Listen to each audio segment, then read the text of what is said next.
Hey guys, this is Amar Kumar again back with another video. Today's topic is exponential function of complex variable. सबसे पहले आपको पता होना चाहिए complex variable क्या है. ये चीज जो है complex variable क्या है. तो complex variable कुछ नहीं है, वैसा variable जिसमें कि इमेजिनरी पार्ट हो और क्या पार्ट हो, रियल पार्ट हो. ऐसा कोई भी वेरिएबल जो कि रियल हो, जिसमें रियल पार्ट भी हो और इमेजिनरी. जैसे कि इसको ऐसा डिनोट करते हैं, जेड से डिनोट करते हैं इसको x प्लस आई वाई, जिसमें x को बोलते हैं रियल पार्ट और y को बोलते हैं इमेजिनरी पार्ट. ठीक है, तो इतना तो उम्मीद करता हूँ आप लोग जानते होंगे. तो इसमें x हो गया रियल पार्ट, ये हो गया y हो गया इमेजिनरी पार्ट. ठीक है, तो इसमें क्या क्या हो, कॉम्प्लेक्स वेरिएबल किसको बोलते हैं, जिसमें कि इमेजिनरी पार्ट हो और रियल पार्ट हो. तो चलिए चलते हैं हम लोग exponential function of complex variable पे चलते हैं. हम लोग अपने टॉपिक पे चलते हैं. चलिए इसको हटा देता हूँ, इतना तो आपको पता होगा. चलिए हम लोग सबसे पहले देखते हैं, हम लोग रियल वेरिएबल के लिए e टू पावर x को हम लोग क्या लिख सकते हैं. हम लोग उसका एक्सपेंशन में क्या लिख सकते हैं, 1 plus x upon 1 factorial plus x square by 2 factorial plus x cube by 3 factorial. Like this, ऐसे लिख सकते हैं हम लोग, ऐसे लिख सकते हैं ना. ठीक है, हम ना क्या कर रहा हूं मैं, x को z से, z क्या है, z इक्वल टू आपको बताया था अभी वहां पे x प्लस आई वाई है, and putting x equal to 0. अगर मैं x को z से रिप्लेस कर रहा हूं और x के जगह ये वाले x की जगह ये x अलग है, ये x अलग है और ये x के जगह मैं 0 पुट कर रहा हूं, तो z इक्वल टू क्या हो जाएगा, आई वाई होगा. मतलब कि हम लोग को क्या करना है, ये जो x है, x को हम लोग क्या किससे रिप्लेस करना है, आई वाई से रिप्लेस कर देना. सिंपल बात है. चलिए आई वाई से रिप्लेस करते हैं. e to power I Y equal to 1 plus I Y by 1 factorial plus I Y का square by 2 factorial plus I Y का cube by 3 factorial. Like this चलता रहेगा सही. ठीक है, चलिए आगे नेक्स्ट स्टेप. रियल पार्ट को अलग करते हैं इमेजिनरी पार्ट को. देखिए तो यहाँ पे मैं आई वाई का स्क्वायर को मैं यहाँ पे दिखा रहा हूँ.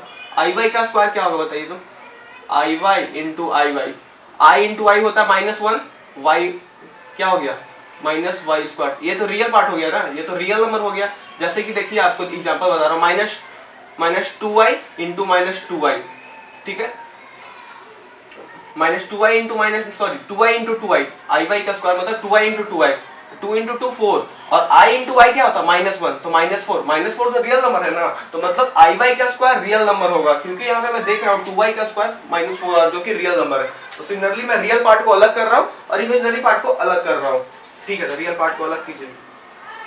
1 माइनस, यहाँ पे माइनस आ जाता है, 2y इंटू 2y -4 आ गया. वैसा ही माइनस आई वाई का स्क्वायर माइनस वाई स्क्वायर आएगा, तो यहाँ पे माइनस आ जाएगा बाई 2 फैक्टोरियल. ऐसे ही माइनस प्लस हो जाएगा बर में, माइनस माइनस फिर अगेन माइनस आएगा, एक माइनस यहाँ वाला, एक माइनस और आएगा तो प्लस हो जाएगा बाई 4 फैक्टोरियल.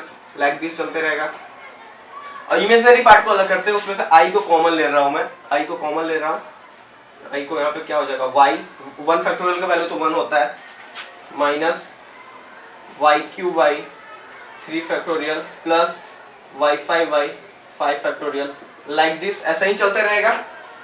और आपको पता होगा कि e to power I y यहाँ पे लिख दे रहा हूँ, ये चीज होता है वो cos x cos y का होता है एक्सपेंशन, और i और ये जो पार्ट है ये sin y का होता है. तो ये हो जाता है क्या, sin y. यहीं से एक इक्वेशन आपका आ जाता है क्या, e to power I Y equal to cos y into i sin y. अब चलिए हमको चाहिए क्या, e टू पावर z का, क्योंकि जो रियल पार्ट है क्या e टू पावर z है. ठीक है, e टू पावर z. चलिए आइए e टू पावर z पे चलते हैं. e to power z, okay, e to power z को निकालना है. e to power z equal to क्या होता है आपको पता होना चाहिए, e to power x plus I y. z का वैल्यू x प्लस आई वाई पुट कर रहा हूँ. ये पावर पॉजिटिव है तो इसको ऐसा भी लिख सकता हूँ, x to power x into e to power I y, ऐसा भी लिख सकता हूँ ना. और आपको e to power x into i Y का वैल्यू ये यहाँ पे आपको मिला है, e to power cos y plus i sin y. ये आपको मिला. यहाँ पे समझ में आ रहा है ना. यहाँ पे मैं क्या किया हूँ, e टू पावर x लिखा है, यहाँ पे e to power x into cos, यहाँ पे ई टू पावर वाई यहाँ पे अलग है, क्योंकि पावर जब ऐड में रहता है तो उसको मैं मल्टीप्लाई में कर सकता हूँ, ठीक है। तो उसके बाद cos आई वाई का वैल्यू आपको पता है, यहाँ पे ये लिखा हुआ है, ठीक है। तो अब चलिए यहाँ पे क्या करता हूँ मैं, ई टू पावर एक्स को कॉमन ले लेता हूँ, सॉरी ई टू पावर क्यों लिख रहा हूँ, ई टू पावर आई वाई का वैल्यू तो इतना है ना, तो यहाँ पे ई टू पावर नहीं, बस इतना ही होगा, E to power X into इतना हो जाएगा, ठीक है ना। E to power X into E to power Y का वैल्यू ये पुट किया, तो यहाँ पे ये लिख दिया हूँ। अब ई टू पावर एक कॉमन ले लेता हूँ, ये हो जाएगा क्या, cos Y plus I sine Y, ठीक है। इसी को हम लोग क्या बोलते हैं, इसका वैल्यू अगर आर रख देंगे, E to power I theta, E to power Z equal to R into E to power I theta, यही जो आपका इक्वेशन है एक्सपोनेंशियल फॉर्म हो गया। तो यहाँ पे क्या आ गया, यहाँ पे आर का वैल्यू क्या हो गया, ई टू पावर एक्स, थीटा यहाँ पर इमेजिनरी पार्ट ऑफ जेड, जो होगा क्या, थीटा होगा, ठीक है। एक्स यहाँ पे क्या है, रियल पार्ट, एक्स यहाँ पे आपका रियल पार्ट है और वाई इमेजिनरी पार्ट है। तो यही ई टू पावर जेड ही तो है आपका क्या, एक्सपोनेंशियल